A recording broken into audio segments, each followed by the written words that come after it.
다시 70일에 아닥사스다 쪽에 있는 그거를 띄워놓으시고,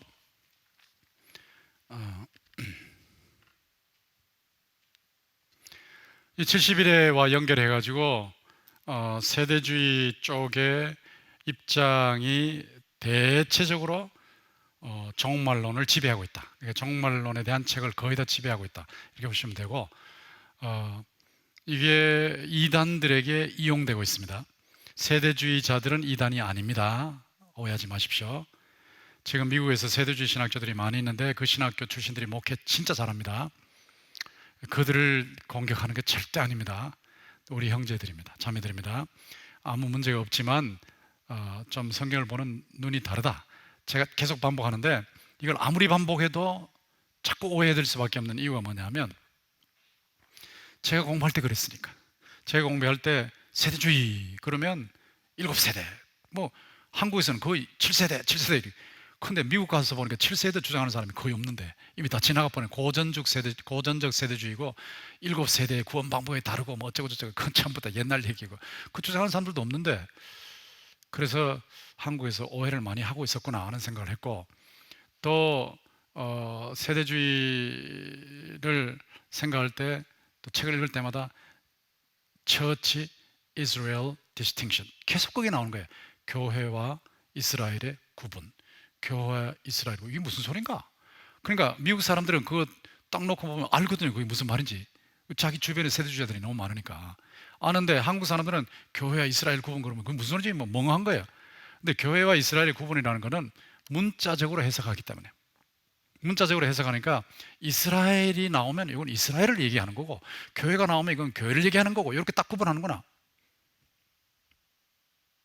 근데 구약의 이스라엘이 신약의 교회의 예표라는 것을 보면 되는데, 구약의 이스라엘이 신약의 교회의 예표, 구약의 하나님의 백성, 선민 중심의 하나님의 백성, 신약의 만민까지 포괄한 하나님의 백성, 이거 다 예표입니다. 예표. 그렇게 연결되어 있는 거예요. 같은 하나님 백성인데 구약에는 이스라엘 중심으로 나타났고 신약에는 이방인들 다 포괄하는 것으로 이스라엘 포함해서 그렇게 나타나고 이렇게 되는 건데, 이걸 그냥 성경에서 이스라엘만 하면 무조건 이스라엘 그러니까 이스라엘의 문자적으로 해석을 하다 보니까 아까 얘기했던 것처럼 그 이스라엘의 회복을 말하면 이스라엘의 왕조와 성전의 문자적 회복을 말한다, 이렇게 해석을 하는 거고, 그게 언제냐라고 하니까 천년왕국 때다. 천년왕국 때 회복되는 거다. 천년왕국 때 이렇게 보는 거예요. 근데 그 천년왕국이 오기 전에 바로 나타나는 게 뭐냐, 그게 마지막 70일에다. 70일, 제70일에가 그때 나오는 거다. 그러니까 요거 가지고 지금 이단이 전부 여기서 나오는 거다. 여기서 이단이 다 나오기 때문에 이 7년 대환란 가지고 계속, 지금 제가 아마 여기서 하루 종일 반복해도 또 이 강의 들으신 분들이 서점에 가면 또 그쪽 책을 받아가지고 또 영향 받으실 겁니다. 그만큼 이쪽은 영향이 심한 부분이기 때문에 7년 대환란 하도 많이 들어놓으니까 7년 대환란 하도 많이 들어놓으니까 7년 대환란은 진짜 7년으로 보고 있거든. 진짜 7년으로.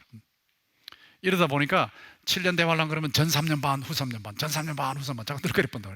그럼 전 4년 반이 뭐야? 적 그리스도와 계약을 맺고 있어서 잘 지내는데, 상대적으로 잘 지내는데, 후 3년 반은 뭐야? 그 계약이 파괴되면서 막 적 그리스도가 그 하나님 백성들을 괴롭히는데, 이렇게 이제 보는 거거든. 그렇게 보아서 그렇게 자꾸 해석하다 보니까 아주 틀이 너무나 다른 거예요. 제가 지난번에 그 지적했던 계시록 12장에 나오는 이 부분이 그 3년 반을 해석할 때 핵심 부분인데, 이걸 가지고 내가 세대주의에서 박사학위 하는 친구하고 얘기하니까 그 친구 대답을 못 하더라고요. 그냥 입 탁 다물어 버렸는데, 여기 12장에 12장 5절에 계시록 12장은 여자가 아들을 낳으니 이는 장차 철장으로 만국을 다스릴 남자라. 장차 철장으로 만국을 다스릴 남자, 이분이 예수 그리스도라는 걸 모르는 사람은 아무도 없어요. 이거는 성경을 아는 사람은 누구나 다 이런 결론을 다 내려요. 근데 여자는 구약교회 또 하나님의 백성 전체가 여기서 예수님이 나오니까, 예수님이 마리아를 통해서 나오시니까 나오는데, 나오는데 이가, 자 바로 봐요. 요절에 보면 만국을 다스릴 남자라, 그 아이를 하나님 아빠 보좌 앞으로 올라가더라. 자, 나와서 활동하시고 올라가는 거예요. 이게 전부 생략되어 있죠. 활동하시고 구원 사역을 완성하시고 올라가는 거예요. 완성하시고 올라가시는 건데, 올라가시고 나서 6절에 그 여자가 광야로 도망하며 거기서 1260일이 분명히 나와버렸잖아요. 분명히. 그러니까 12장 5절과 6절을 봐버리면 이 3년 반 1260일이 어느 기간인지가 금방 나와버린단 말이에요. 이거를 잡아내면 전체가 다 잡혀 나오는 건데 이거를 못 잡아내니까 자꾸 헤매는 거예요. 자꾸 계속. 제가 아까 다니엘서 그 9장 해석할 때도 핵심을 딱 집어내가지고 그것 가지고 다 전체를 봐버리잖아요. 그게 핵심이니까. 여기도 계시록 12장 5절 6절이 핵심이에요. 그러니까 여자 교회에서, 교회 쪽 하나님 백성 쪽에서 예수님이 나오셔서 구원사역을 완성하시고 올라가신 후에 교회는 땅에 남아있잖아요. 지금 남아있지 않습니까? 남아있는데 남아서 양육받고 있어요. 지금도 양육받고 있어요. 예수님 올라가신 지가 얼마나 오래되셨습니까? 예수님 올라가시고 나서 3년 반은 벌써 오래전에 다 지나가 버렸죠. 문자적인 3년 반이 아니라고요. 지금도 계속되고 있거든. 그래서 성천부터 재림까지다. 성천부터 재림까지, 넓게 잡으면 초림부터 재림까지가 1260일이다. 이렇게 보는 거라고요. 이게 해석 잘못된 거 아니지 않습니까? 이게 분명히 나와 있으니까. 그런데도 불구하고 세대주의 쪽에서는 그렇게 안 보니까 다시 이쪽으로 가서 7년 환란으로 봐버리니까 제77년 7년 환란을 보니까 휴거를 자꾸 포인트를 맞추는 거예요. 언제 휴거되느냐? 자, 7년 환란 전에 휴거되느냐? 7년 환란 중간에 휴거되느냐? 7년 환란 끝에 휴거되느냐? 이걸 가지고 따지는 거거든. 7년 환란 전에 휴거돼 버리면 7년 환란 안 당하는 거예요. 중간에 휴거되면 전 3년 반에는 환란 안 당하고 후 3년 반에만 환란을 당하는 겁니다. 여기 후에 휴거되면 환란 다 당하는 거예요. 그런데 이 이단이 무슨 짓을 하냐면 휴거에 포인트를 맞추니까 휴거되면 된다. 이거 너희들 제대로 안 믿으면 휴거 못 돼. 휴거 안 되면 땅에 남아있어. 땅에 남아있으면서 적 그리스도에 의해서 7년 대환란을 당하는데 7년 대환란 당할 때 고통이 얼마나 심한지 아니? 시골에서 개 잡는 거 봤냐? 개 잡아먹는 거 봤어? 개를 목을 졸아 죽이고 난 후에 그 나무에다가 로프로 개목 모가지를 달아놓고 개 껍데기 벗긴다. 위에서부터 시작해서 쫙 껍데기 벗겨. 그거 봤어? 그리고 내장을 뜯어내고 끓여서 먹는 거야. 너희들 그거 당해. 그거 너희들 그런 일을 당해. 그러니까 그거 안 당하려면 우리한테 와. 우리한테 와서 14만 4천에 들어오면 돼. 14만 4천에 들어와서 뭘 해야 되냐? 계속 기도해. 밤새도록 기도하고 나가서 하루 종일 전도해. 하루 종일 학교 앞에서 전도하고. 직장 갈 필요 없어. 학교 갈 필요 없어. 생활할 필요 없어. 왜? 조금 후에 예수님 오시는데 7년 대환, 아무리 너희들 잘 살아도 7년 대환란은 거기서 그 개 껍데기 벗겨지는 것 같은 고통 당하면 안 되잖아. 그러니까 그것은 면해야 되지 않겠어? 그러니까 우리 하라는 대로 하라고. 그래서 중학생들이, 고등학생들이 공부 안 해요. 내가 사당동에서도 봤잖아요. 바짝 말라있죠. 밤에 그냥 교회 가서 계속 찬송 부르고 기도하고, 그리고 낮에 나와가지고 전도하는데 라면만 끓여 먹고 전도하는 거예요. 그게 다 망가지는 거예요. 목사님 딸도 그런 간증을 했죠. 자기도 완전히 몸이 다 망가졌다고. 그게 이단입니다. 이단이 어디에서 그것을 만들어내냐? 여기서 만들어낸다고. 7년 대환란. 7년 대환에서 이것을 만들어내니까 이것을 여러분이 계시록 12장 5절 6절 가지고 막아주셔야 된다고. 아무리 얘기를 해도 또 안 된다 자꾸 그러시는데, 그 자체 내용 가지고 제가 막고 있지 않습니까? 그 다음에 666 가지고 자꾸 그런 장난을 치니까 666은 13장 끝부분에 나오는 지혜가 여기 있으니 총명한 자는 그 짐승의 수를 세어보라. 그것은 사람의 수니 그의 수는 666이다. 그래서 666을 또 문자적으로 봐버리니까, 이걸 문자적으로 보니까 뭐 바코드가 666이고 뭐 은행에 뭐가 666이고 뭐 자동차 넘버가 666이고 뭐 유럽에 뭐가 666이고 이래가지고 막 현혹을 해버리면 교인들이 막 와 따라가는 거예요. 또 그 이달에 또 넘어가는 거예요. 제가 여러 번 얘기했는데 문맥에서 보시라고. 문맥에서 보시는데 14장 1절에 또 내가 보라 어린 양이 시온산에 섰고 그와 함께 14만 4천이 서 있는데 그들의 이마에는 어린 양의 이름과 아버지의 이름을 쓴 것이 있더라. 그런데 그들이 누구냐? 4절에 이 사람들은 여자와 더불어 더럽히지 아니하고 순결한 자라. 어린 양이 어디로 인도하시든지 따라가는 자며. 그런데 어린 양이 인도하실 때 따라가는 사람이 예수 믿는 사람들이거든. 예수 믿는 사람들이 예수를 믿으면서 도덕적으로 순결하게 사는 모습을 보여주는데 그들의 모습이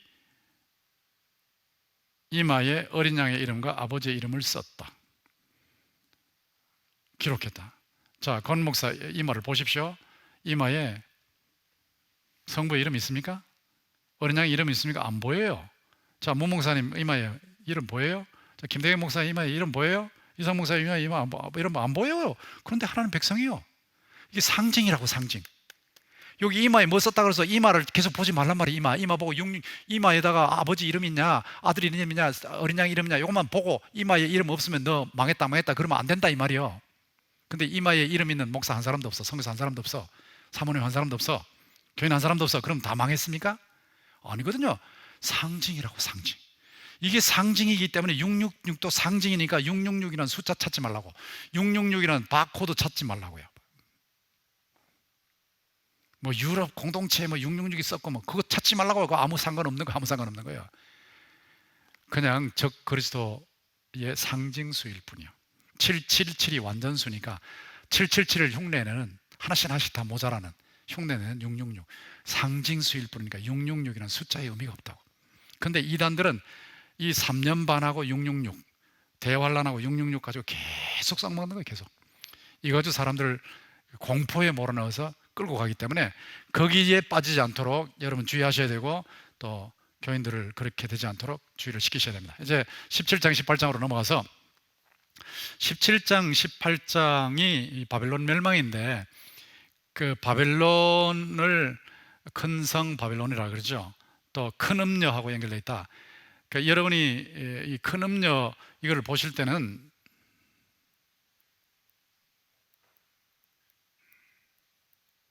반대쪽을 보셔야 돼요. 신부를 보셔야 돼요. 신부. 어린 양의 신부. 하나님의 백성들은 어린 양의 신부입니다. 어린 양의 신부. 19장에 나오는 어린 양의 신부입니다. 그리고 세상에 하나님 믿지 않는 사람들이 창녀입니다. 다 창녀. 음행을 하는 창녀. 영적인 음행을 하는 창녀다.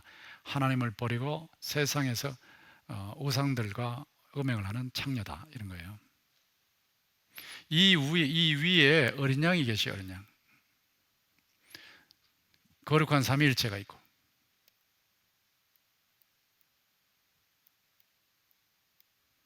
삼위일체 하나님에 연결되어 있는 하나님 백성들이에요. 하나님 백성. 그리고 큰 창녀 위에는 사탄 삼두체제가 있어요.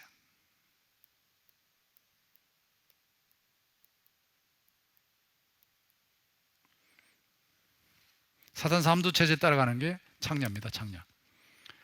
그러니까 계시록에 의하면 딱 양분됩니다. 신부와 창녀.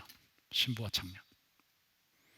어린 양의 보혈로 깨끗함을 받은 신부, 또 그래서 하나님의 뜻대로 바로 살려고 하는 신부와 그냥 우상과 어울려 가지고 사탄 삼두체제의 유혹에 따라서, 협박에 따라서 그냥 가고 있는, 그냥 세상에 어울려 살고 있는 모든 사람들, 창녀.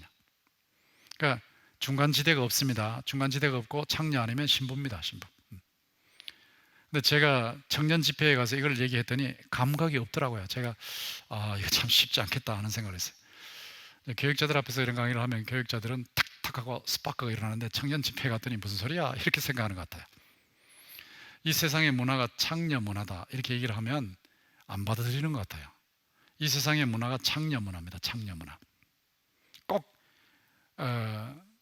창녀 거리에 가야만 창녀 문화가 있는 게 아니고 세상 전체가 창녀 문화예요. 우상들과 음행하는 창녀 문화라고.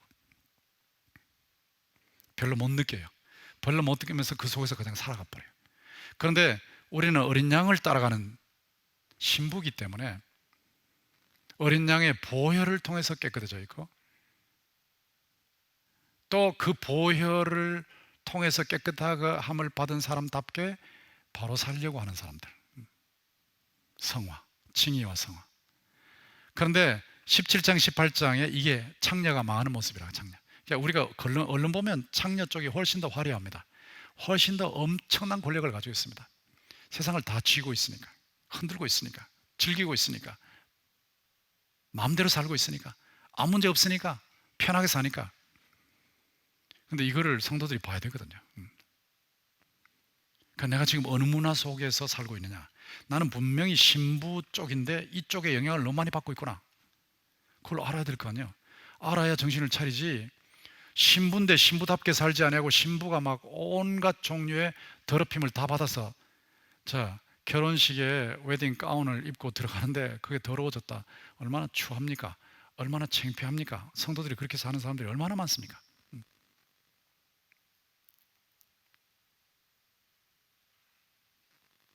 지난번에 그 김대경 목사님 새벽기도 인도하실 때 분투하는 사람들, 타협하는 사람들, 그냥 막 또 그 속에서 그냥 그 사람들하고 똑같이 사는 사람들, 그렇게 얘기를 하면서 분투하는 사람들이 거룩하게 살려고 몸부림치는 사람들인데, 거룩하게 살려고 몸부림치는 사람들을 창녀 문화에서 볼 때는 바보거든요. 바보. 완전히 바보죠. 따돌려 버리죠. 못 살게 굴죠. 창녀 문화 속에서. 너 때문에 우리 못 살아, 이래 되는 거죠. 그러나 내면을 보면 얼마나 평온하냐, 얼마나 평안하냐. 하늘의 평화가 그 마음을 지배하고 있다. 안정감이 있다. 자, 그 메시지 전할 때 내가 맞다.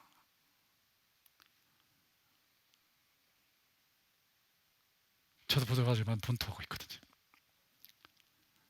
바로 살려고 몸부림을 치는 사람이거든.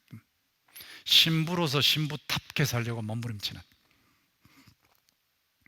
그 세상 사람들이 볼 때는 당신 같은 사람 세상에 못 산다. 근데 지금까지 살았잖아요. 제일 큰 특징이 뭐냐? 세상의 환경에 영향 안 받는 사람은 없기 때문에 다 영향은 받아요. 다 받는데 전체적으로 평온해요. 내 영혼 평안해, 내 영혼 평안해. 이게 있거든요. 신부입니다. 신부. 창녀 문화 속에 들어가면요, 멋대로 살아요. 막 퍼먹고 막 뒹굴고 멋대로 살아요. 하고 싶은 대로 살아요. 그런데 마음이 엉망이에요. 그러니까 이게 이 허무감을 이길 수 없으니까, 좀 이제 예민한 사람이 허무감을 느끼고, 뭐 예민하지 못한 사람은 그냥 망해버리는데, 허무감을 느끼니까 그걸 감당을 못 해가지고 허무감을 없애려고, 권태를 없애려고, 아까 심지어는 야구방망이 들고 그냥 조깅하는 여자를 때려 죽이는 거예요. 변태로 빠지는 거예요. 마약을 하는 거예요. 극단적인 폭력으로 나가는 거예요. 폭행으로 나가는 거예요. 이게 창녀입니다. 창녀. 겉으로는 자기 하고 싶은 대로 다 하는 것 같은데 속은 지옥이라고. 그러니까 신부 문화와 창녀 문화의 대조다라는 것을 보셔야 돼요. 삼위일체, 거룩한 삼위일체와 사탄 삼두체제 밑에 거기 소속되어 있는 신부, 그 다음에 창녀, 맞부딪히는 게 세상이다. 근데 우리가 세상에 살 때 바보 같아요. 신자들은 학교에 들어가도 한 반에 3명밖에 없다, 2명밖에 없다, 뭐 3%다, 뭐 100명 중에 3%다, 2%다. 세상에 바보가 이런 바보가 없죠. 그런데 97%는 잘 사는 거냐? 예, 망합니다. 그들은요, 망합니다. 17장 18장에 나오잖아요. 17장 18장. 떵떵거리고 살고 있는데 망하는 거예요. 그러니까 이거를 본다면 우리가 세상에서 위축되어야 할 이유가 없다 이거죠. 결국은 우리는 승리하니까. 반드시 승리하니까. 박해를 당하면서도 초대교회의 사자들에게 뜯겨서 죽으면서도 찬송을 불렀던 게 그 이유거든요. 저도 이제 그런 고통에 대해서 가끔 생각하면서 감당할 수 있을까 싶지만, 고통이 탁 하고 다가올 때 하나님께서 어느 단계, 감당할 수 있는 단계까지 주고 그 다음에는 고통 신경을 마비시켜 버리십니다. 마비시켜서 당하지 않게 하시는, 감당하게 하시는 거죠. 사자들이 찢고 뜯을 때 어떻게 감당했을까 싶지만, 그때 하나님이 함께 계셔서 그 스데반이 저 위에 인자께서 서 계신 것을 보고 돌에 맞을 수 있었던 것처럼, 돌에 맞는데 이걸 어떻게 감당해요? 저 위에 계시니까 그분 보고 감당하는 거죠. 그러니까 사자에게 뜯기면서 그걸 보고도 감당하는 건데, 그걸 감당할 수 있도록 능력을 주시는 거거든요. 그리고 아주 심하면 고통신경이 끊어지게 만드신 거예요. 끊어지게 만드셔서 그냥 당하긴 당하지만 아프지 않도록 하시는, 이렇게 해서 넘어가게 하시는 건데, 그렇게 놓고 봤을 때 사도 요한도 바보 같고, 에베소 교회나 7교회가 바보 같고, 세상은 완전히 황제가 다스리고 있고, 온 세상이 전부 황제 숭배를 하고 있고 난리를 치고 있고, 로마가 막 잡고 흔들고 있고, 지금의 세상과 비슷하다고. 바보 같지만 하나님께서 사도 요한을 통해서 너희들 바보가 아니야, 내가 너희들 보호하고 있어, 너희들은 하나님의 백성이야, 하나님의 신부야, 어린 양의 신부야, 어린 양의 보혈로 깨끗하게 함을 받은 신부야, 신부. 걱정하지 마라. 어떤 경우에도 근본적으로 궁극적으로 내가 너희들을 보호하고 있다. 다 감당하게 한다. 그리고 마침내 세상은 망한다. 세상은, 이 창녀 문화는 반드시 망한다. 거기 빠지지 마라. 빠지지 마라. 자, 그 메시지입니다. 그 메시지인데 17장과 18장이 이 멸망인데, 이 멸망을 다룰 때에 바벨론 창녀를 다룰 때 17장의 특징은 종교적인 측면이 있고 정치적인 측면이 있어요. 왕이 나가니까, 왕이.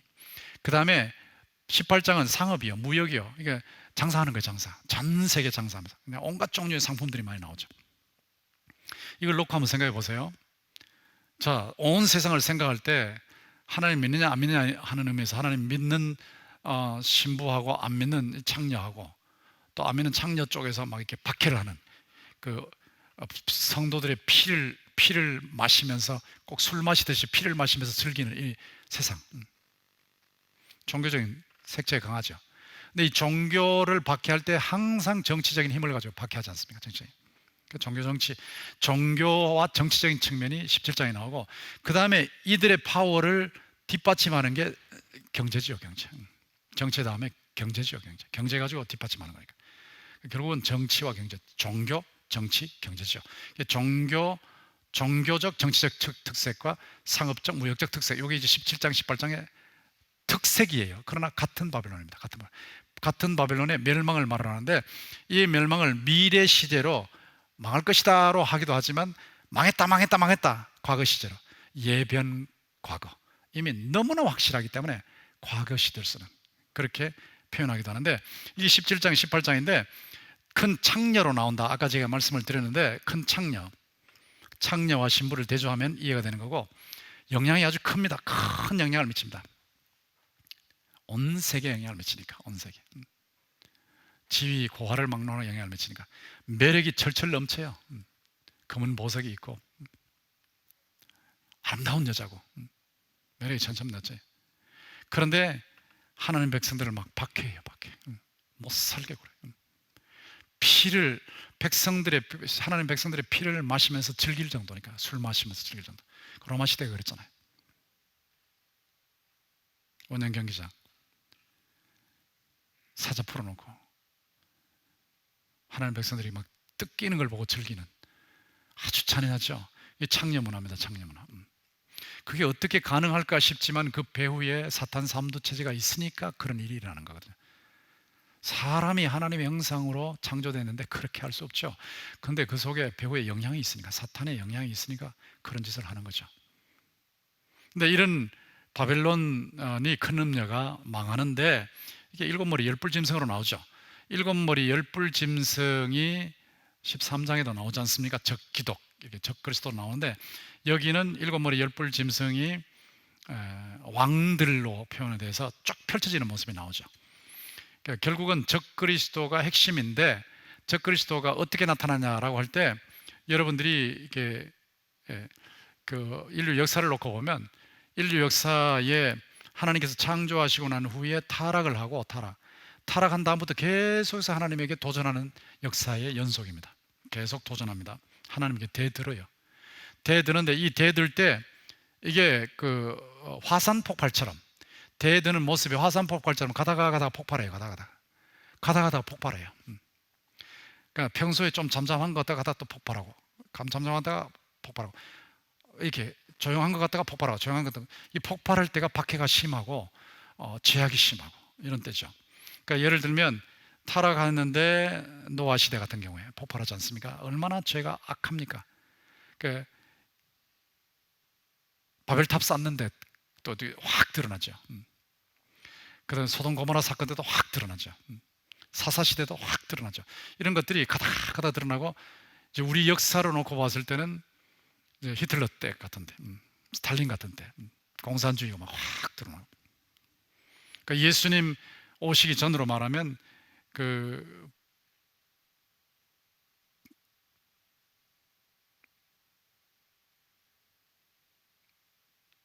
바벨론, 아수르 앞에, 아수르 뒤에 바벨론이고, 그 옆에는 또 이집트고, 이집트, 아수르, 바벨론. 이게 늘 나타나잖아요. 왕들을 통해서, 황제를 통해서 막 올라오죠. 메데파사, 헬라, 로마. 그러다 가다가 또 히틀러, 공산주의, 또 뭐, 이렇게 올라오지 않습니까? 계속 오는 거예요, 계속. 그러니까 가다가 올라오지. 그래서 이게 조용하다가 화산처럼 폭발하는 거예요, 화산처럼. 근데 마지막에 가면 한 존재가 나타난다고요. 적그리스도.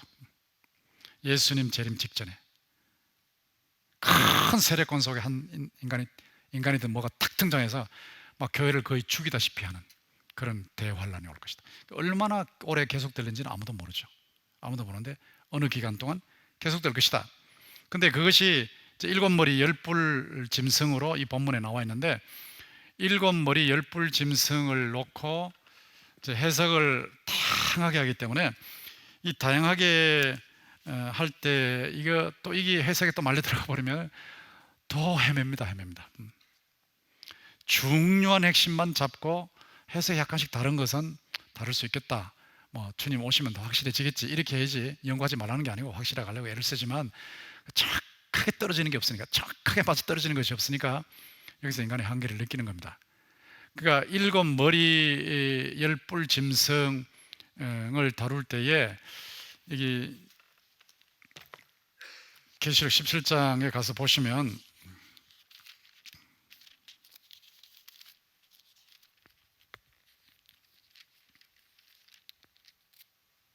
7절에 보면 7절에 일곱 머리 열뿔이 나오고, 8절에 보면 내가 본 짐승은 전에 있었다가 지금은 없으나 장차 무저갱으로부터 올라와 멸망으로 들어갈 자니. 무저갱이 사탄이 있는 곳인데, 여기서 올라와서 사탄의 영향을 받고 올라와서 한참 막 세력권을 형성하다가 또 망한단 말이에요. 그러니까 그걸 말하는데, 그런데 땅에 있는 자들로서 창세 이후로 그 이름이 생명체에 기록되지 못한 자들이 이전에 있었다가 지금은 없으나 장차 나올 짐승을 보고 놀랍게 여기더라. 이 짐승 결국 마지막에 적기독으로 절정적으로 나타날 이걸 보고 놀란다, 깜짝 놀란다. 그런데 이 깜짝 놀랄 만한 이 세력권이 뭐냐 할 때 9절에 보면 일곱 산이라고 그랬어요. 일곱 산, 7산이 나오거든. 일곱 산 그럴 때, 일곱 산 그러면 사람들은 다 로마로 생각해요. 로마가 7산이거든. 일곱 개 산이 있거든. 로마에 7산 절기가 있어요. 7산절. 그러니까 로마로 얼른 생각하면 로마입니다. 로마. 그러니까 그 예수님 다니엘서도 보면 유형론이 거기서 나오죠. 유형론. 다니엘서 9장에서 70일을 말씀하실 때 69일에 지나면 메시아가 오시고, 그 메시아가 오셔서 끊어지고 그 다음엔 한 왕이 나타난다. 한 왕이 와가지고 황폐한 것이 있고 전쟁이 일어난다. 그 한 왕이 디도입니다. 디도왕입니다. 디도왕. 근데 그 디도왕인데 디도왕이 디도왕으로 끝나는 게 아니고 마지막에 나타날 적기독의 예표입니다. 적그리스도의 예표입니다. 디도가 예표입니다. 유형입니다. 유형론. 예수님께서 마태복음 24장에서도 유형론을 말씀하셨죠. 유형론을 말씀하실 때 제자들은 예루살렘의 멸망만 생각했어요. 예루살렘의 멸망만 생각하고 제자들은 예루살렘 성전을 보여드리면서 대단하죠. 헤롯 성전이 84년 동안 지어진 것인데 예수님 때는 40몇 년 동안 지어진 상태인데도 굉장했으니까. 근데 그걸 보여드리면서 대단하지 않습니까? 그러니까 예수님께서 니들 보는 게 다 무너진다. 다 무너진다. 저 보고 뭐 대단하다고 하지 마라. 외부적인 거 저 보고 휘황찬란하다고 하지 마라. 다 무너진다. 그러면서 말씀을 하시는데, 그때 이런 현상이 있을 것이다 라고 할 때 제자들은 예루살렘 멸망만 생각했지만 예수님은 예루살렘 멸망과 함께 최후의 멸망을 생각하셨거든요. 인류 최후의 멸망을 동시에 생각하셨어요. 그걸 모르고 세대주의자들이 한 세대 안에 이런 것이 다 이루어진다 그러니까, 한 세대 안에 이루어진다고 그러니까 그 한 세대를 몇 년으로 잡냐에 따라 가지고 예수님 먼저 재림하시냐 이것도 따져가지고 뭐 92년에 오신다, 99년에 오신다. 제일 유명한 큰 교회 목사님도 1999년에 오신다고 설교하시는 내용을 제가 직접 들었는데 사람들이 다 잊어버리는지 그 문제 삼지 않더라고. 나도 문제 삼고 싶지 않아요. 다 그렇게 막 실수할 수 있는 거니까. 근데 한 세대 안에 이루어진다는 마태복음 24장의 말씀은 예루살렘 멸망이 그렇다는 거예요. 예루살렘 멸망이 한 세대 안에 이루어지는 거예요. 근데 최후 멸망은 한참 남아있죠. 한참 남아있죠. 유형입니다. 유형. 그러니까 멀리 있는 산을 볼 때 두 개의 봉우리가 하나로 보인다고. 근데 가까이 있는 것과 멀리 있는 게 하나로 보이지만 가까이 가보면 거리가 엄청 있죠. 예루살렘 멸망과 최후 멸망이 멀리서 보면 하나로 보이지만 예수님께서 하나로 말씀하시지만 그 사이에 거리가 있어요. 엄청난 거리가 있어요. 그와 똑같은 유형입니다. 유형. 그러니까 로마의 멸망, 여기 로마에 나오는 일곱 산의 왕들 나오고, 그 다음에 거기에 왕들과 연결이 돼서 여덟 번째 왕이 나오고 뭐 이렇게 해서 적기도로 연결되고 할 때 이 로마하고 세상하고 유형이고, 그 다음에 로마의 멸망과 세상의 멸망이 유형이에요. 유형 타이폴로지, 유형론입니다. 유형론. 형체가 비슷하단 말이에요. 아까 영기성 목사님 그런 질문을 했지만은 출애굽 때 재난하고 여기 일곱 나팔, 일곱 대접 재난이 연결이 있지 않습니까? 예, 유형론적으로 연결되어 있죠. 재난이라는 면에서 연결되어 있고, 재난을 통해서 경고하시고 때리시고 하나님의 백성을 건져내신다. 그 유형이죠. 그러나 하나하나를 일치시키는 건 힘듭니다. 하나하나는 일치되지 않습니다. 유형입니다. 유형. 그러니까 큰 픽처를 잡으세요. 큰 픽처. 그러니까 여러분이 이 본문을 해석하실 때 어떻게 해석해도 맞지 않습니다. 맞아 떨어지는 게 하나도 없습니다. 내가 조금 후에 소개하겠지만 안 떨어진다고 나 못하겠다 하지 마시고 맞아 떨어지지 않아도 상관없어요. 큰 유형만 잡으면 되니까. 지금 사도 요한을 통해서 하나님 말씀 주실 때 너희들이 볼 때, 요한 네가 볼 때 네가 황제 숭배 안 해서 여기까지 왔잖아. 반모성까지 왔잖아. 그러면 네 망한 것 같고 끝난 것 같지. 백발이 상성하면서 기력이 날아가는 거는 보고 먹을 것도 없고 유배지에 와 있으니까 끝난 것 같지. 그건 끝난 거 아니야. 왕중왕이 너와 같이 계셔. 그리고 왕중왕이 지금 다 다스리고 계셔. 교회도 다스리고 세상도 다스리고 로마도 다스리고 계셔. 근데 로마 굉장하게 보이지. 그러니까 이걸 편지를 써가지고 빨리 교회에 보내라. 교회에 보내면 너도 깨닫고 교인들도 깨달을 텐데 보내. 로마 굉장한 것 같지. 막 황제 숭배 안 하면 막 다 감옥에 보내거나 죽여버리니까 대단한 것 같지. 별거 아니야. 망해. 로마 망하는데 이 로마의 왕들 있잖아. 이 왕들이 하나님께 막 대들지. 근데 아무것도 아니야. 별거 아니야. 나중에 내가 예수님 재림하시기 직전에도 그런 일이 나타날 거야. 재림하기 직전에도 막 세상이 막 시끄러우면서 대단한 세력이 나타나가지고 막 교회를 막 어지럽히고 괴롭히고 박해하고 막 술 마시고 즐기는 것처럼 교인들의 피 마시고 즐기는 이런 환란이 있을 거야. 그러나 그 세력의 중심 인물이 적그리스도인데 그거 아무것도 아니야. 예수께서 다스리고 계시고 예수님이 곧 내려오시면 다 평정해버리고 세상은 멸망해버리고 하나님 백성들은 혼인잔치로 들어가는 거야. 혼인잔치. 그리고 신전신지로 들어가는 거야. 빨리 써서 보여줘라. 실망하지 말게 해라. 이런 내용이랍니다. 그러니까 핵심은 유형론에 있습니다. 유형론으로 보시는데 그 유형론으로 보는데 그렇게 하다 보면 마태복음 24장도 예루살렘 멸망에 해당이 안 되는 부분이 있다고요. 안 맞아 떨어지는 부분이 있어요. 또 예수님의 재림하고 연결시켜도 안 맞아 떨어지는 부분이 있어요. 그럴 때 이거 왜 안 떨어지지? 왜 똑 떨어지지 않지? 할 때 유형론이기 때문에 그렇습니다. 유형론이기 때문에 그렇게 안 맞아 떨어질 수 있지만 그건 너무 괴로워할 필요 없다고. 그래서 유형론으로 가는데 여기 지금 일곱 머리 다음에 여기 17장에 보면 일곱 왕인데 다섯은 망했고 하나는 있고 다른 하나는 아직 이르지 않았다. 이르면 반드시 잠시 동안 머무르리라. 그런데 다섯 왕이 누구냐? 로마의 왕으로 보느냐? 아니면 왕국으로 보느냐? 이래서 해석이 달라지는 거예요. 왕으로 보면 로마의 왕 아우구스투스부터 시작해서 왕으로 숫자를 세나가는 거예요. 사는데 이게 딱 맞추기가 힘들다고 하네. 딱 떨어지지 않으니까 어느 쪽으로 가도 안 떨어지니까 왕들 중에 뭐 1년 하다가 죽은 사람도 있고 1년 반 하다가 죽은 사람도 있고 그 중에 누굴 집어넣냐? 이건 쉽지 않은 거거든. 그러니까 여섯 번째가 누구냐? 그러면 여섯 번째가 베스파시안이 되는데 베스파시안 황제는 박해한 적이 또 없으니까 또 안 맞아 떨어지는 거예요. 그러니까 이게 참 맞지 않구나. 일곱 번째는 누구냐 그러면 디도가 되는데, 디도는 거의 맞아떨어지죠. 맞아떨어지는데 딱 떨어지질 않기 때문에 요거야 하고 이게 딱 부러지게 하기 쉽지 않다는 것입니다. 그 다음에 왕국으로 따지면 아까 얘기했던 것처럼 이집트가 있고, 그 다음에는 아수르가 있고, 또 바벨론이 있잖아요. 바벨론이 있고, 메데파사가 있고, 헬라가 있고, 여섯 번째는 로마가 되죠. 로마가 오죠. 로마가 여기 있으니까. 그 다음에 이제 일곱 번째 나타난다, 뭐 이렇게 되는 건데, 근데 일곱 번째 나타나는 게 로마가 지나고 나서 언제 나타나느냐? 또 그게 또 열불하고 연결되어 있다, 이렇게 되기 때문에 이게 일곱 번째 나타나는 그 왕과 열불, 거기서 또 열불이 연결되고, 거기서 또 여덟 번째 왕이 나오고 이래가지고 이걸 따져가는데, 아무리 따져도 왕국으로 따져도 딱 부러지지 않고, 왕으로 따져도 딱 부러지지 않고 힘들어요. 그래서 그거 따라가다 보면 포기하고 싶은 생각이 드는데 포기하지 말란 말이에요. 근데 소개는 해줄 필요가 있겠죠. 제가 여기 다 강해서 기록했으니까 보시고 소개는 해줄 필요가 있겠지만, 그게 딱 부러지지 않는다고 걱정할 필요 없는 건 이게 인간의 한계가 있다. 주석학자들이 다 동원돼서 했는데도 이 정도밖에 못 간다. 그렇게 하고 핵심을 잡으라고요. 유형이다, 유형. 로마와 세상, 로마의 멸망과 인류의 멸망, 세상의 멸망. 그리고 세력권이 있고 그 세력의 중심 인물이 나온다. 하나님을 대적하는.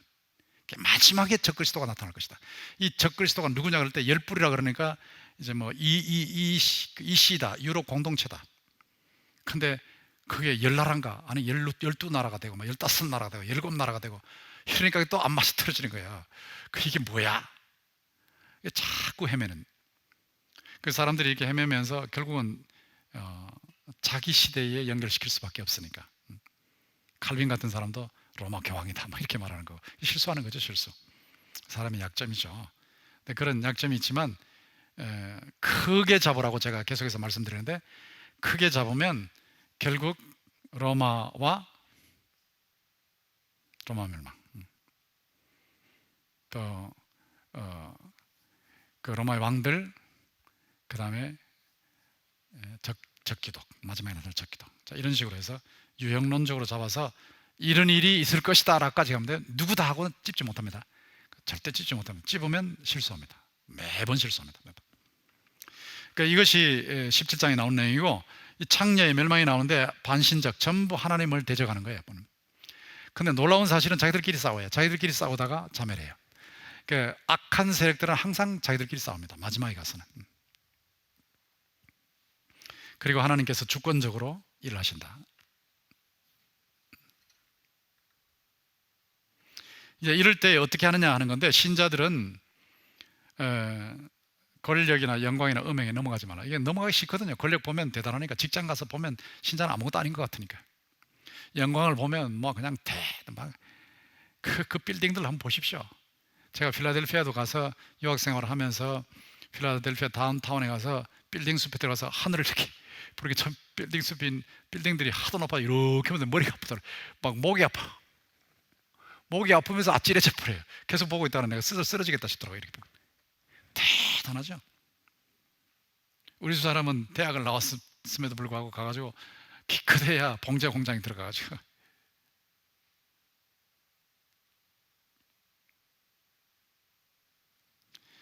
가죽을 박는 그 머신, 그 바늘이 손가락 위를 지나가기도 하고, 얼마나 초라합니까? 돈 많은 사람들이 얼마나 대단해요. 권력 있는 사람이 얼마나 대단해요. 세상 보면 다 그렇거든. 넘어가지 말라는 거예요. 거기 속지 말라. 물론 신자들도 그런 거 가질 수 있지만 그걸 활용하면 되는 거고, 권력, 영광, 음행에 넘어가지 마라. 절대로 넘어가지 마라. 망한다, 망해. 거기 넘어가지 마. 장망성이야. 우리 이번 그 특세 때, 다음 주 특세 때 제가 베들에서 베들에 올라가라. 그다음 무무산하시고 쭉 가면 뭐 장망성에서 나오라. 너가 맡았지. 장망성에 나오라. 마지막 설교하신 분은 이 구조 속에서 하시면 됩니다. 이 속에서 넘어가지 마라. 그 다음에 세상에 들어가서 세상에 영향을 미쳐라. 하나님 제일이다. 하나님 영광을 살아. 세상을 위해 하나님을 희생시키지 말고 하나님을 위해 세상을 희생시켜라.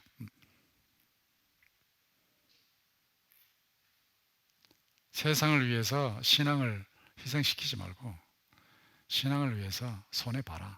손해봐라. 손해. 좀 당해라. 이제 멸망의 모습, 이제 아까 말씀드린 대로 상업적인, 무역적인 측면. 이 멸망이 확실합니다. 확실해. 반드시 망해요. 반드시. 겉으로는 절대 망할 것 같지 않죠? 제일 높은 빌딩이 몇 층이다 관심이 많죠? 요즘은 중동에도 막 으리으리하게 높은 빌딩들이 있지 않습니까? 제가 달라스에서 시라큐스까지 올라가면서 나이아가라 폴스까지 갔을 때 한 열흘 정도 잡고 갔어요. 올라가고 내려오고. 근데 하루 종일 그냥 차 타고 가는데 두 명이서 이제 두 가족이 같이 한 10시간씩 운이 가죠. 그래 올라가는데 그렇게 며칠 올라가면 시라큐스까지 가고 그 다음에 나이아가라 폴스까지 가는데 그 여행할 때 이제 유명 대학들도 보고 그 다음에 도시들도 오는데 도시들이 쭉 달라스에서 올라가면서 쭉 이제 북쪽으로 가는 도로를 따라가다 보면 전부 도시가 나오는데 도시가 나올 때마다 늘 스카이스크레이퍼스, 그러니까 마철루들이 들어오죠. 마철루들. 하늘을 찌르는 빌딩들이 있지 않습니까? 그게 특징입니다. 다운타운의 특징이 참 하늘을 찌르는. 저희 아이들이 있는 그 샬롯도 거기 지금 금융으로서는 뉴욕 다음 두 번째 도시니까 굉장히 발전한 도시인데 거기도 가면 마천루가 있더라고요. 지난번에 가보니까 어디나 다 있는데 이 마천루가 도시의 특징이에요. 그러니까 바벨탑과 비슷한 겁니다. 그 마천루 자체가 잘못됐다는 게 아니라 사람들 자꾸 쌓는 거예요. 자꾸 올리는 거예요. 권력을 드러내고 권세를 드러내고 또 그걸 통해서 일을 하고 이렇게 하는 건데 그게 망한다 상상도 안 되죠. 반드시 망합니다. 반드시 망하고 신속하게 망해요. 신속하게. 속히 망해요. 하루 사이 1시간이면 이렇게 나오는데 그리고 총체적으로 망해요. 총체적으로 다 망해요. 여기 상품들이 나오는데 보석도 나오고 고급 의류도 나오고 고급 가구도 나오고 고급 향료도 나오고 고급 음식도 나오고 건축 가축과 기구도 나오고 심지어 인신매매도 노예들도 나오고. 그러니까 로마 시대에 무역하던 것들 상품들 거의 다 이제 언급이 되어 있는 겁니다. 그 당시의 상품들이. 근데 이거를 신자들이 봤을 때는 사자한테 뜯기는 신자들이 봤을 때는 꿈도 못 꿀 일들이죠. 근데 이런 것들을 봤을 때, 이야, 정말 대단하다. 나도 예수 믿지 않고 저쪽 들어가가지고 적당하게 섞여 살면 단둘이고 살 텐데 이게 뭐냐 이거 내가 바보야 생각을 할 수 있는데 넘어가지 말라는 거거든요. 이거. 넘어가지 말라. 이 최종적으로 멸망을 한다. 결국은 멸망한대. 최종적으로. 장망성이에요. 장망성. 첼로역정만 장망성을 다루는 것이 아니고 장망성이 있습니다. 장망성이 있기 때문에 장망성이라는 것을 늘 기억해야죠. 장망성을 기억하지 않으면 자꾸 넘어가는 것 같아요. 그러니까 매번 갈등이 뭐냐면 바보 같다는 생각이 들어요. 교인들이 아마 그럴 거예요. 나 바보 같아.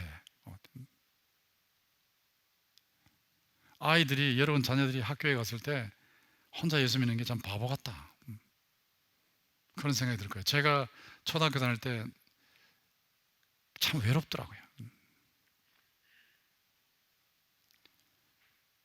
60명이 있는데 60명 학생 중에 예수 믿는 사람이 나밖에 없으니까 반에. 그리고 내 친구는 항상 아침 조회하면 성수 국기 배례 하나 보자. 키가 끙쩡하게 커가지고 저 뒤에서 이렇게 서가지고 내려다보면서 성수 하나 보자. 선생님한테 고발하려고. 나는 아침 조회 시간이 너무너무 괴로워서 국기에 대해 경례! 그럴 때 이렇게 하는 건데 요즘 뭐 이렇게 하는 건 괜찮다고 생각하지만 우리 아버지께서 이거 우상숭배다 우상숭배. 너 우상숭배하면 내 자식 아니야. 초등학교 3학년을 놓고 내 자식 아니야. 그러니까 내가 그냥 집에도 들어가기 싫고 학교도 가면 또 괴롭힘을 당하고. 우리 아버지의 그런 정신이 그 표현은 조금 좀 지나친 면이 있었지만 순교적 정신이죠. 그러니까 자녀들이 이렇게 바로 살고 있는 건데 감사하죠. 그러면 그 친구가 늘 성수요 성수 권성수 그게 왜 안 했어요? 그러면 선생님한테 또 뚫려맞도록 만들고. 그러니까 나는 저의 시간만 되면 화장실 가고 싶어요. 화장실 가서 끝날 때까지 거기 숨어있다 나오고 싶으니까. 외로워요. 정말 외로워요. 이게 산다는 것 자체가 이게 괴로움이요. 그게 그 학교에서만 그런 게 아니고 밖에 나와서도 막 괴롭히니까. 거기 시골에 가면 지금은 뭐 논이 되고 밭이 돼가지고 밭이 되고 뭐 건물 지어놓고 그렇지만, 여러분 아마 저랑 같이 가보셨을 텐데 그 초등학교 쪽이 지금 그 경북 농촌 체험학습장이 돼 있어가지고, 그 체험학습장 거기 이제 우리가 가려고 해도 우리 교회 교인들이 너무 많아서 갈 수가 없어요. 거기는 70명 정도밖에 소용 안 되니까. 근데 그 이제 관리하는 분은 내가 가면 항상 나한테 와서 어떻게 좀 보내달라고 그러는데, 보낼 수가 있어야지 못 보내서 안타까워서. 그런데 거기에 차 대놓고 저기 휘봉제라는 곳으로 올라가서, 휘봉제 제가 나무하러 갈 때 그 휘봉제를 지나서 무남산까지 가는데 30리길이라고 그래요. 30리길. 그 올라가는데 휘봉제까지 올라가는데, 휘봉제까지 올라갔다 내려오면 그래도 1시간 반쯤 되니까 거기 산책하기 딱 좋아서 지난번에도 가봤더니 그 올라가는 길에 표지판이 있는데 아예 맨 앞에만 표지판이 있고 밑에만, 그리고 뭐 정상까지 몇 메타 이렇게 해놨더니 올라가다 보니까 아무 데도 없어. 그리고 길도 없어. 길도 없고 뭐 나무들이 쓰러져가지고 막 그냥 들이 길을 막아놓고. 그래서 내가 아유, 이렇게 관리하니까, 체험학습장을 이렇게 하니까 여기 사람들이 올 수가 없구나. 여기 4km밖에 안 되는 건 갔다 4km밖에 안 되는 여기를 갔다가 이렇게 아주 그 관리를 못해서 사람들이 못 가도록 만들. 올라갈 때 길을 잘 만들어 놓고 표지판 정확하게 만들어 놓고, 이제 정상에 왔다고 해놓고, 정상에는 또 뭐 그 의자도 좀 갖다 놓고 위에다 그런 거 만들어 놓고. 그러면 얼마나 좋겠어.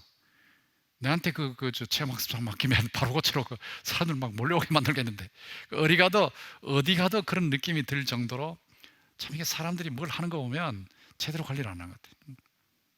목회도 똑같은 것 같아요. 이걸 할 때 정말 정신 바짝 차리고 하면 다 보인다. 눈에 다 들어오니까 이렇게 하면 잘 되겠다는 게 환히 들어오는데, 못 보는 사람들은 다 그냥 버려두니까 이게 다 망가지는 거거든. 계시록 강의 하다가 지금 엉뚱한 데 갔죠. 여러분 좀 쉬라고 하는 거야, 쉬라고. 근데 이런 일을 겪을 때 제가 옛날 시골 생각을 하는데, 그때 정말 신앙생활 하는 게 너무너무 괴롭구나. 너무너무. 거기 언덕이 있고 학교가 있고, 지금은 체험학습장이 언덕이 있고, 그 언덕 밑으로 전부 잔디밭이었어. 잔디밭이고 이 봉우리 하나 있고 산소 하나 있고. 근데 거기서부터 막 애들이 막 구르는 거야. 막 잔디에서 막 구르면 드르륵 굴러가지고 밑에까지 막 내려가는, 막 굴러가는 거야. 막 이게 노는 거거든. 근데 거기서 놀고 또 마당에서 또 자치기라는 거 압니까? 자치기 하고 다마치기 하고 막 이게 너무너무 재밌어. 나는 어릴 때 노는 게 막 너무너무 재밌었어요. 평생 놀기만 하면 좋겠다. 그리고 또 위소강에 가서 첨벙대고 몇 감고 피레미 잡고. 그 재밌었는데 한 번은 그냥 다마치기 한다고 또 딱치기 한다고 뭐 머리를 이렇게 대고 한참 하고 있는데 여기 뜨거운 거예요. 여기가 뜨끈뜨끈한 거예요. 봤더니 그 녀석이 말이야, 여기 오줌을 넣은 거예요, 내 머리에다가. 정말 이름 부르고 싶다. 그치, 이름.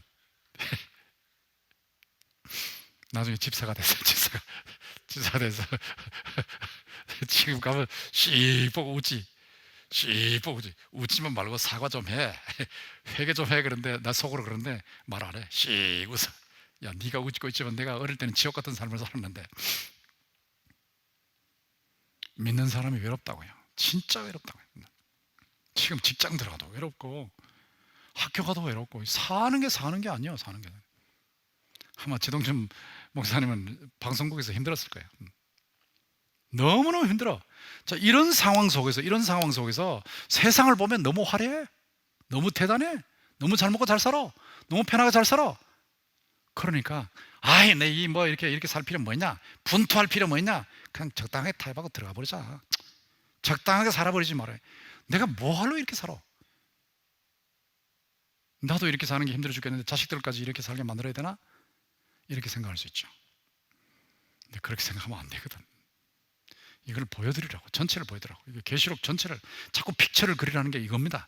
세부적인 내용을 알려주는 건 중요하지만 전체를 자꾸 머릿속에 새겨줘야 교인들이 이거를 그리면서 세상 사는 거예요. 세상 사는 거예요. 바벨론 망한다.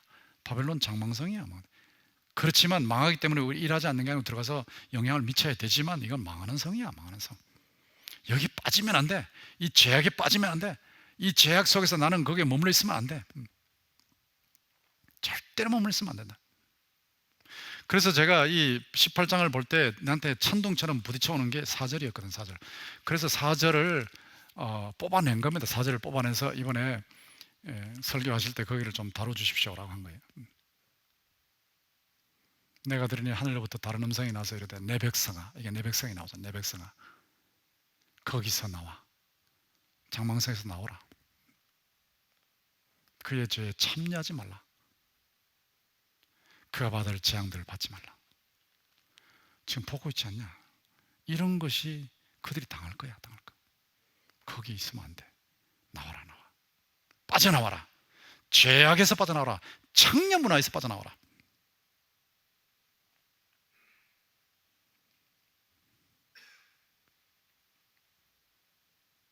그게 분투하는 삶이죠. 분투하는 삶. 그게 진짜 천국의 다스림을 받는 삶이죠. 마음의 천국이 이루어지는 삶이죠. 제가 왜 이렇게 여기에 이렇게 많이 멈추는지 아십니까? 아무리 강조해도 세상에 들어가면 바로 타협해 버리니까. 바로 들어가면 또 타협하니까.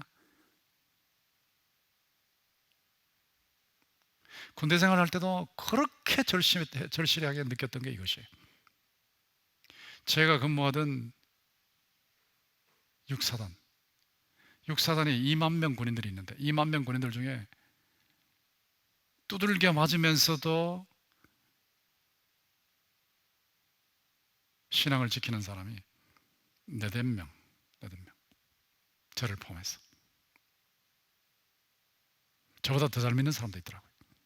공병대에서 얘기 들어보니까 예수 믿는다고 교회 간다고 막 밤새도록 무거운 거를 이 어깨에 메고 연병장을 막 돌게 한다는데 그걸 그러면서 또 두들겨 맞고 근데 또 가고 또 교회 가고 또 신앙생활하고. 거기서 나와라. 거기서 나와라. 이거 잘못 전달하면 부정적인 인간 만들기 때문에, 소극적인 인간 만들기 때문에 마태복음 5장을 같이 겸해서 제가 말하는 거예요. 세상에 들어가서 세상의 빛과 소금으로 영향을 미쳐라. 적절한 영향을 미쳐라. 그러나 그 죄로부터는 나와야 된다. 그 죄악으로부터는 나와야 된다.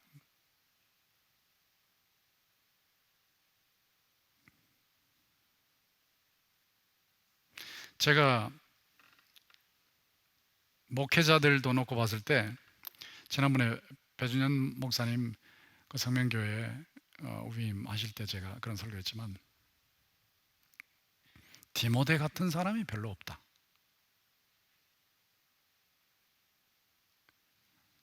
그게 무슨 말이냐? 디모데는 진실하다. 그러니까 영어로 인테그리티가 있다. 인테그리티. 신부요, 신부. 어린 양의 신부. 순수해요. 순수.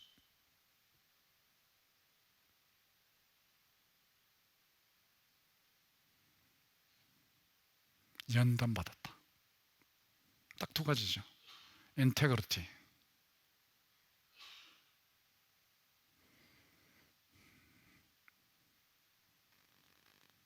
머추리티.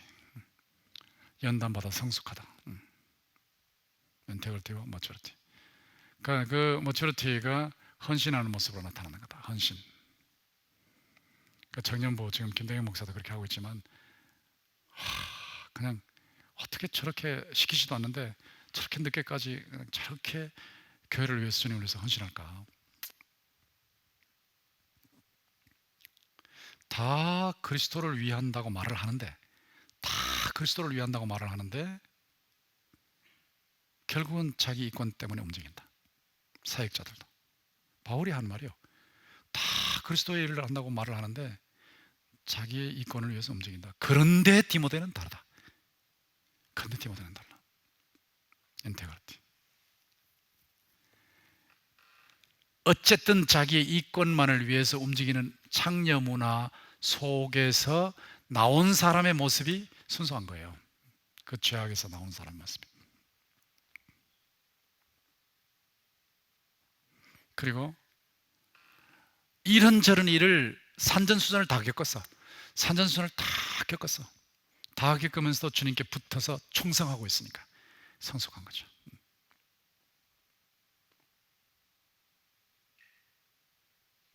그 모습이 귀한 모습입니다. 제가 디모데의 모습을 딱 보면서 그 부분이 완전히 꽂혀버리더라. 계시록 18장에서는 4절이 꽂혀버렸고, 나와라, 거기서 나와라, 거기서 나와라, 이게 꽂혀버렸고, 디모데후서 뭐는 다 자기 생각을 하지만 디모데는 그리스도를 위해서 진짜 일하는 사람이에요. 진짜 생각하는 사람이에요. 진짜 교회를 생각하는 사람이에요. 하는 그런 모습. 그게 이 모습이에요. 그러니까 교육자도 이 창녀 문화에 얼마나 타협했냐에 따라서 순수성을 놓치거든요. 순수성, 인테그리티를 놓쳐요. 성교사도 마찬가지고. 그리고 주님을 위해서 산전수전을 겪고도 그 자리에 붙어있는 충성하는 사람, 이것도 놓치거든요. 18장 내용이 상업과 무역 쪽에서 세상이 망하는 모습을 보여주셨는데, 거기에 대한 교훈이 또 있으니까, 그러니까 나와라, 거기서 나와라를 이제 쭉 얘기하면 사랑하지 말고 활용해라. 세상을 사랑하지 말고 활용해라. 본 받지 말고 본이 되라. 본을 받지 마라. 본이 되라. 본이 안 되는 것 같습니까? 제가 최병호 집사님이 그 불교 중학교에서 목탁을 두드리면서 교사들과 학생들이 목탁 앞에 다 절하게 만들 때 절하지 않는 끝까지 남아있는 목사님 아들 한 사람. 그 사람이 두들겨 맞고 바보처럼 그렇게 사니까 본이 안 되는 것 같습니까? 그게 본이거든요. 진짜거든, 진짜. 다 나이롱인데 너는 진짜냐? 진짜네. 그게 본이란 뜻이에요. 진짜란 말 하는 게 뚫겨 패면서도 너는 진짜야 하는 게 본이란 뜻이야, 본.